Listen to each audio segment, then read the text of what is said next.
Hello and welcome back to the County Chat channel. Today we are continuing on with our previews from Division 2. We've made our way up to Derbyshire. It was the third place finishing county last year in the County Championship Division 2.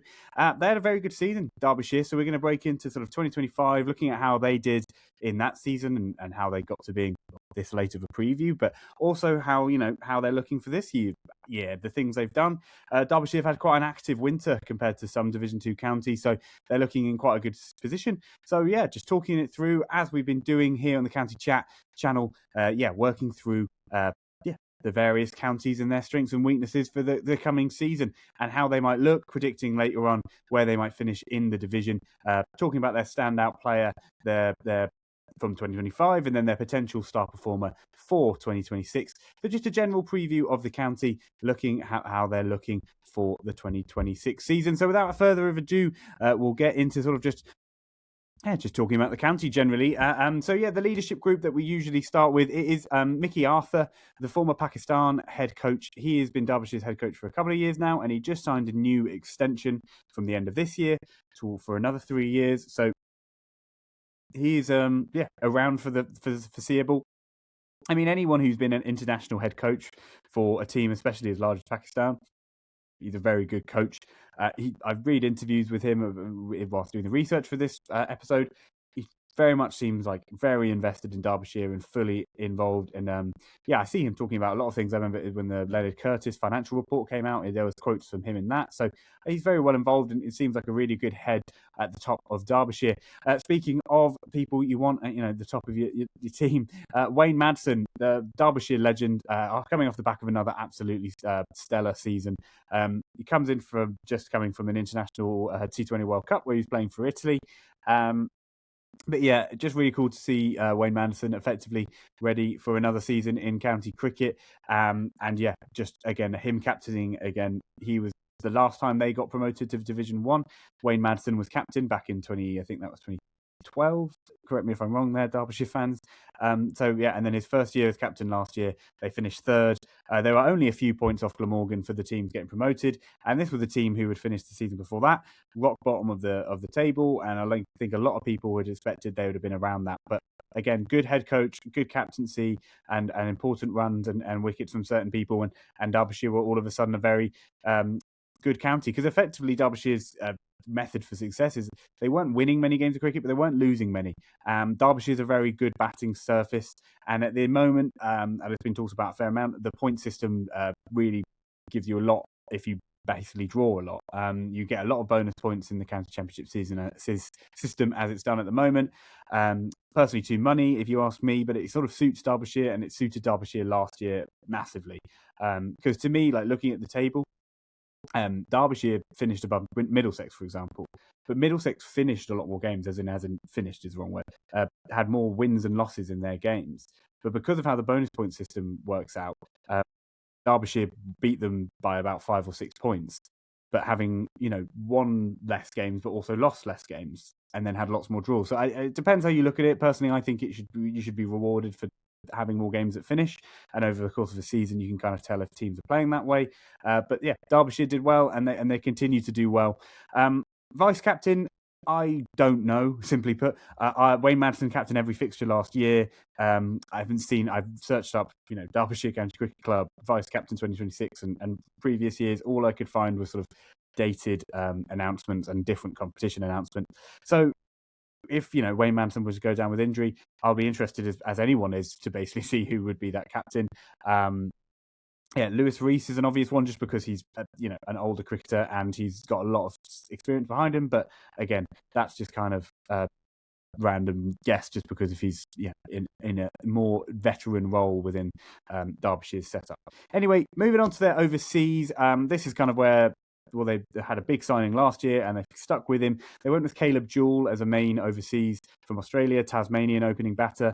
Did really well in the One Day Cup, did very well in the County Championship.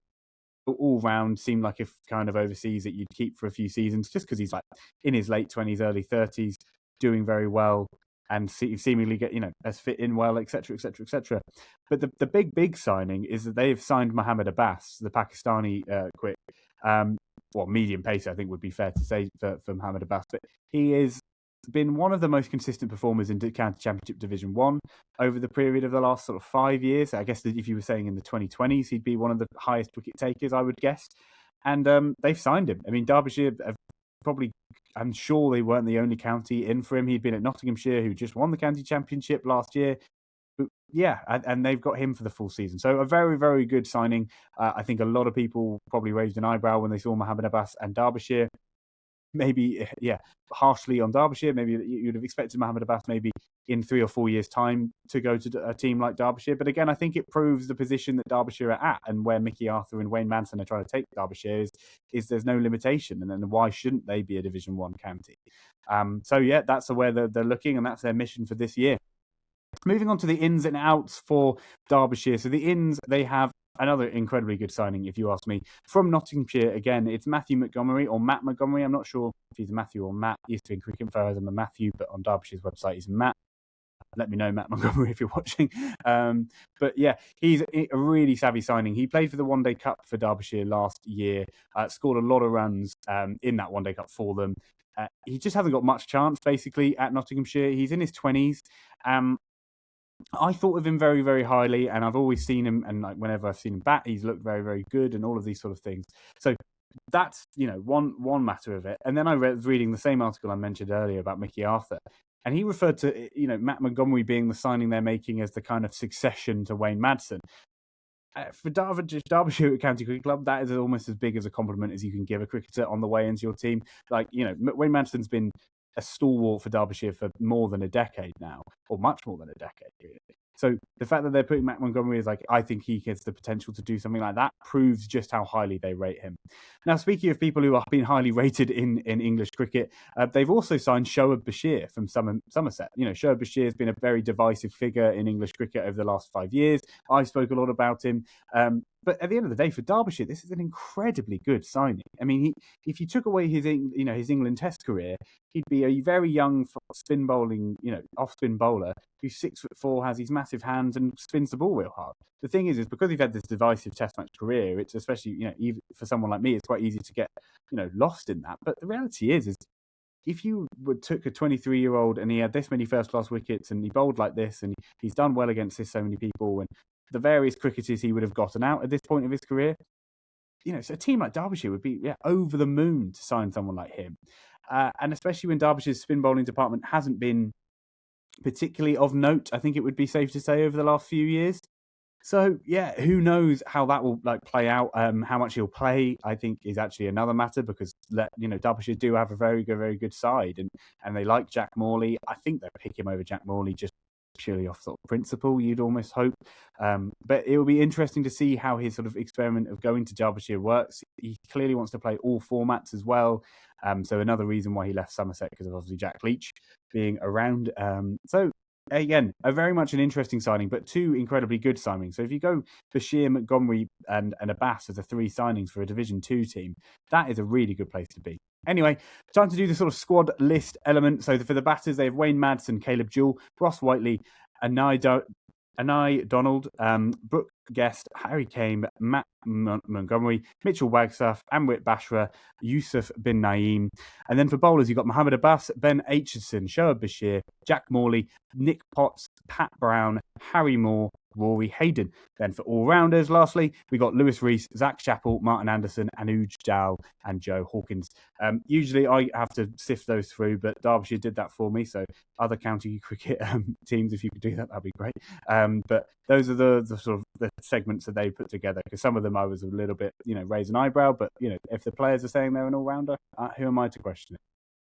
But yeah, sort of onto the sort of team review for 2026 or 2025 and just looking at the team for 2026.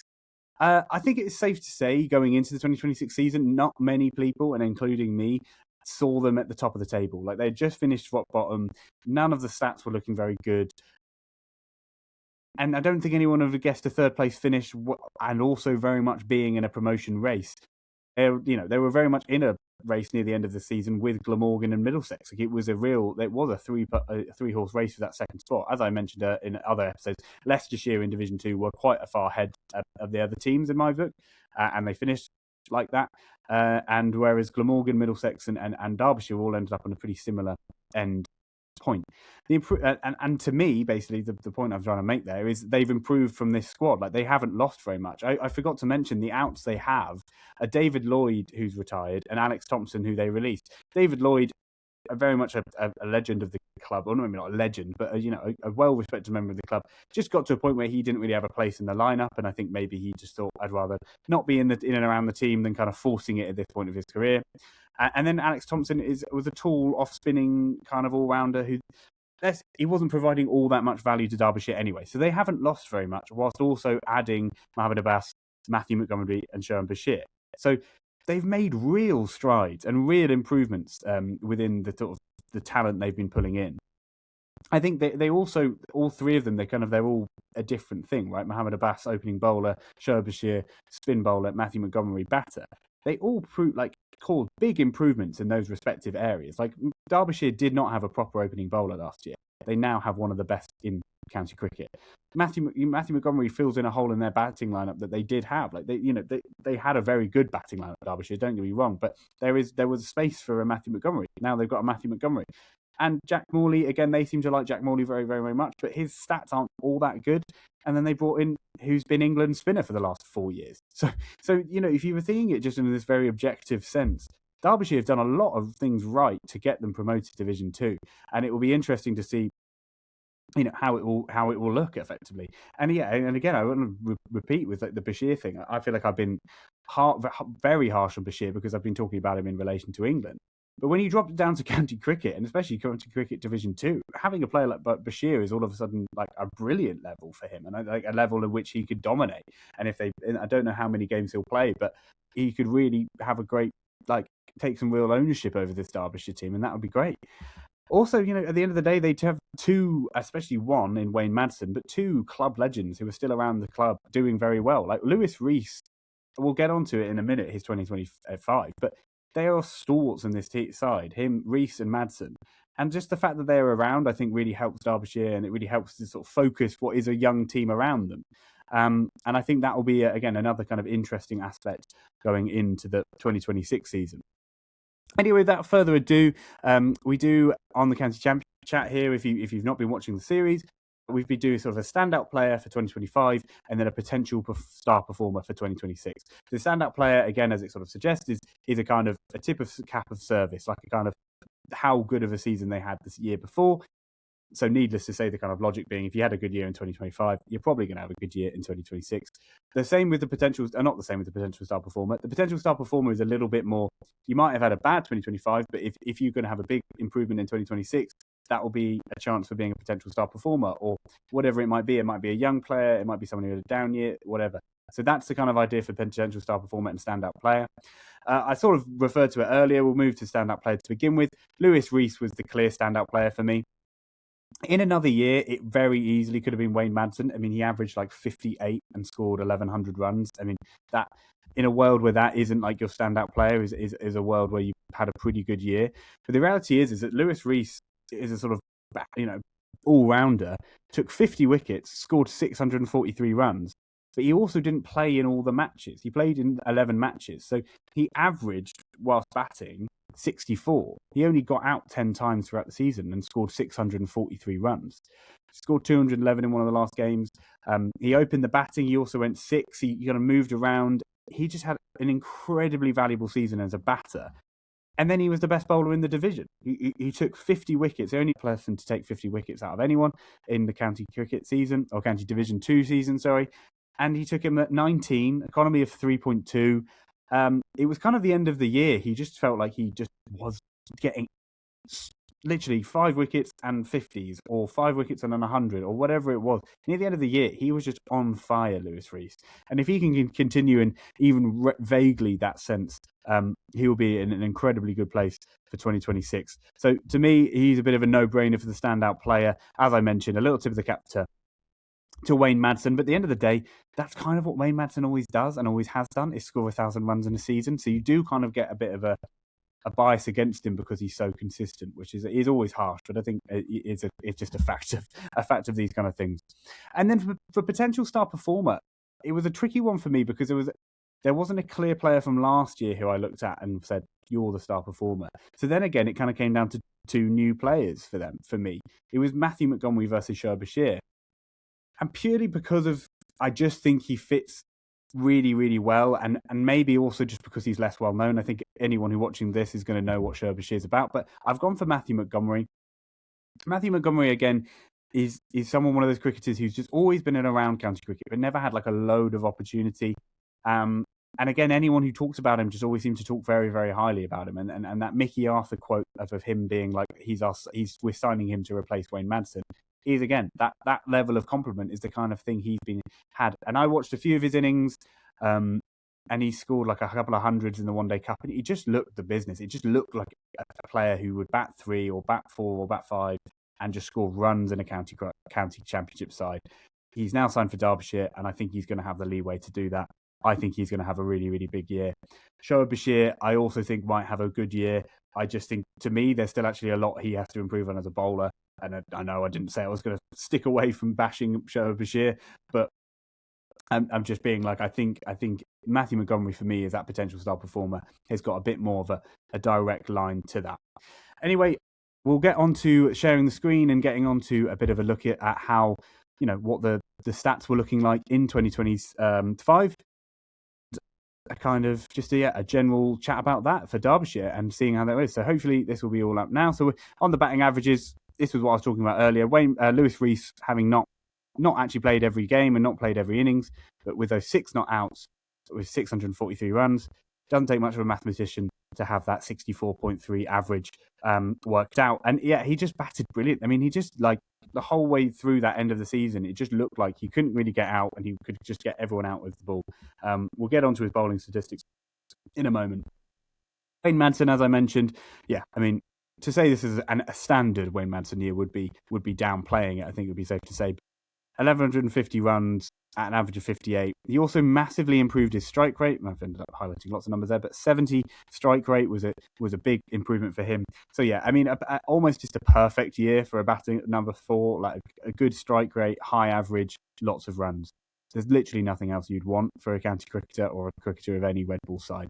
Then you get on to Martin Anderson, who's just a fully fledged all-rounder. I mean, Martin Anderson almost had too good of a year for me to be that potential star performer, but he could have been, if I was picking from just Derbyshire players from last year, he probably would have been the person I went for. An average of 49.66, 745 runs, 300, 350s. Again, a good strike rate around 70. Him batting, from between 6 and 7 and 8. He's, again, a very valuable player to have in that sort of area. Caleb Jewell, an 1,000-run season for him, and again, only in 12 matches, an average of 47. He only got 100, which was kind of my worry for him before the season, but he kind of cashed in for that 100. He got 232 as his highest score. So again, Caleb Jewell is one where I think he will even have a bigger season this year, again, getting more used to the conditions.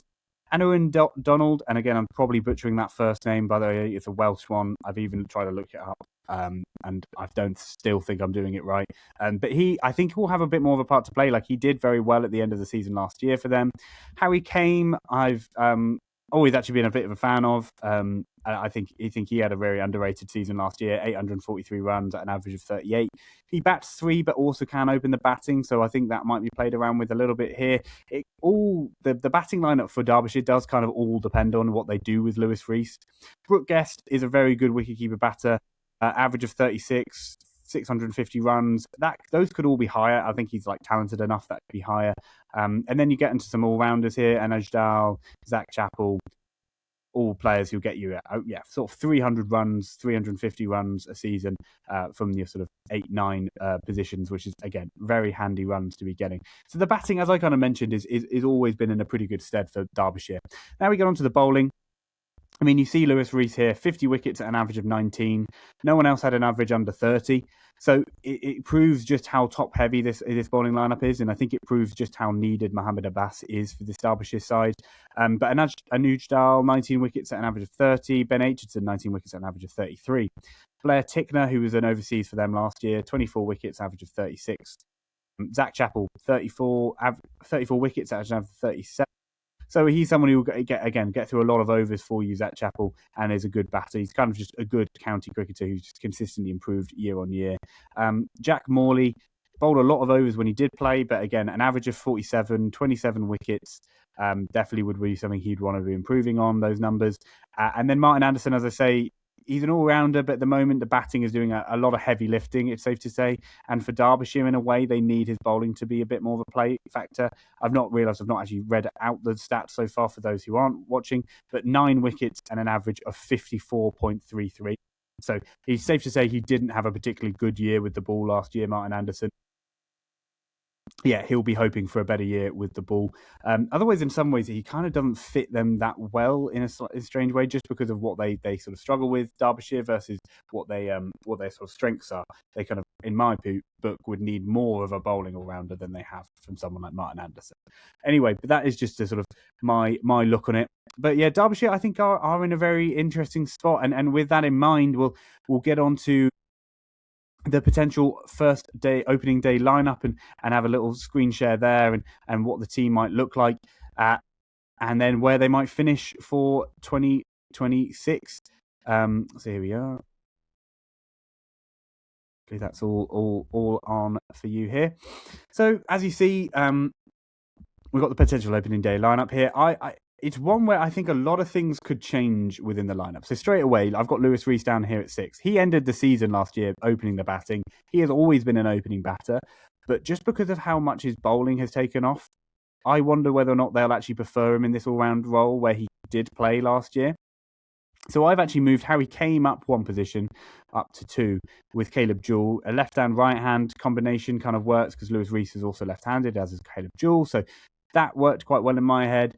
Then you go Matthew Montgomery in at 3, Wayne Madsen sticks at 4, Brooke Guest 5, Lewis Rees then slips in at 6, Martin Anderson 7, Anuj Dal 8, Zach Chappell 9, Ben Aitchison 10, and then Mohammed Abbas 11. Now, this was a sort of, again, all of these opening day lineups I feel like has to be mentioned. They are meant to be opening day lineups. The games do happen in the start of April. So the fact that I haven't put Derbyshire in the team isn't, again, because I have some real deep dislike of him. I think he'll play a lot for Derbyshire. I think Jack Morley will really struggle to get into the Red Bull side because of Derbyshire. But I just think in that opening day lineup, it would be surprising if they dropped one of those bowlers. I think maybe if they did, they'd probably drop a Zach Chappell or a Anuj Dal, maybe just for their wicket-taking options. You'd think Bashir could get you those extra wickets. And then I've also got Enuin Donald. Again, I don't really know. I see that he's referred to as Nye Donald, so maybe I should just stick with that, Nye Donald. But he, again, I think the reason I've got him in as a 13th man, because I got Bashir in at the 12th man, if you're not watching. Anuj Donald, I just think he could be that opener. He could also bat in that middle order if anything were to happen to any injuries or anything like that.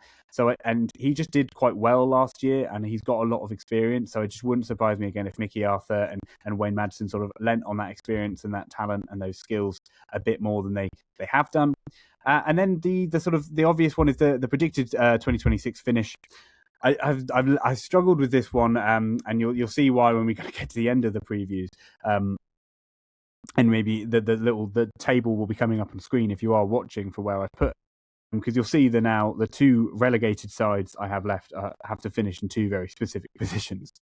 But anyway, I've put Derbyshire in at 4th, and they finished 3rd last year, and I've said they're improved. So I feel that is a backward step. But before I'd got into the sort of making of the table, I honestly had Derbyshire finishing quite a lot lower than this. Before I realised, and I've just realised I think it's Mohammed Abbas, not Mohammed, M-O rather than M-U.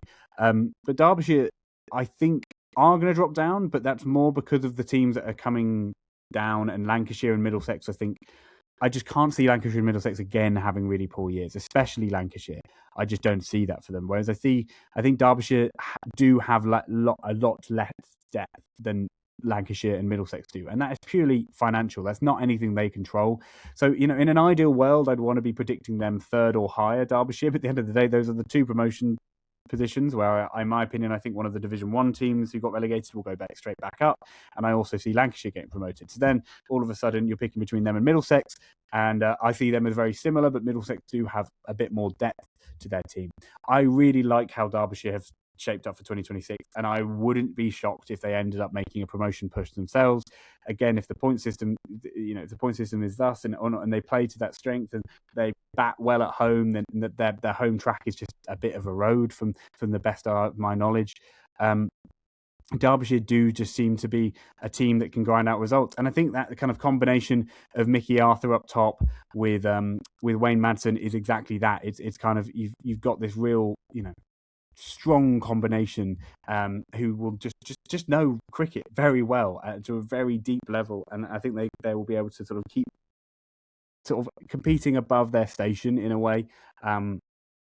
But yeah, it's a very interesting position that Derbyshire have been, and as of 2 years ago, I don't think anyone would have been seeing, going into the 2026 season, Derbyshire will be one of the promotion favourites alongside the counties I've just mentioned, in Middlesex, Lancashire, and to spoil it, Durham. For me, are the four up the top, and I think Derbyshire do fit into that, and I think that's a cool place for Derbyshire to be in. I just see, unfortunately, because of again the finances being as they are, I just see them as a slight touch behind those other three counties I've just mentioned. So yeah, to Derbyshire fans, I hope you understand why I said they've improved, but they've kind of gone down in my predicted table. But it's not a reflection on them going backwards. It's much more that other teams I think have made some real steps forward. Anyway, thank you so much for watching. If you have enjoyed the video, there are some more videos popping up here if you're watching on YouTube. If you're watching anywhere else, make sure to drop a follow, a rating, all of those kind of things. It really, really helps me and helps just see how it's progressing and growing as a channel. So yeah, thank you very much for watching. Make sure to leave a like, smash the subscribe button, all those good things. So yeah, thank you very much for watching and listening, and I'll see you all very, very soon.